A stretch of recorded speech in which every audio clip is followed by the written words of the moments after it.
Navsari local crime બ્રાન્ચની મોટી કાર્યવાહી, શાકભાજીની આડમાં છુપાવેલો વિદેશી દારૂ ઝડપી પાડ્યો। નવસારી લોકલ ક્રાઇમ બ્રાન્ચે ગુપ્ત સૂચના આધારે એક પિકઅપ વેનને અટકાવી તેમાં છુપાવવામાં આવેલ મોટી માત્રામાં વિદેશી દારૂ જપ્ત કર્યો છે।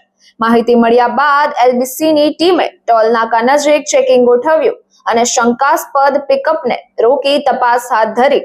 તપાસ દરમિયાન પિકઅપમાં આગળ રાખેલા શાકભાજીના કેરેટની નીચે 1824 બોટલ વિદેશી દારૂ છુપાવવામાં આવ્યો હતો, જેની બજાર કિંમત અંદાજે ₹4,62,000 ગણવામાં આવે છે। પોલીસે પિકઅપ ચાલક રોહિત પાંગડેને કસ્ટડીમાં લઈ પ્રાથમિક પૂછપરછ શરૂ કરી છે। તપાસ દરમિયાન 3 વધુ લોકોના નામ સામે આવતા તેમને વોન્ટેડ જાહેર કરવામાં આવ્યા છે।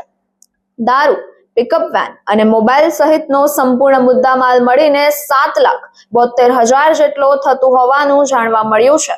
તાજેતરમાં પ્રોહિબિશન વિભાગની સખત કાર્યવાહી વચ્ચે બુટલેગરો હેરાફેરી માટે નવી રીતો અપનાવી રહ્યા છે।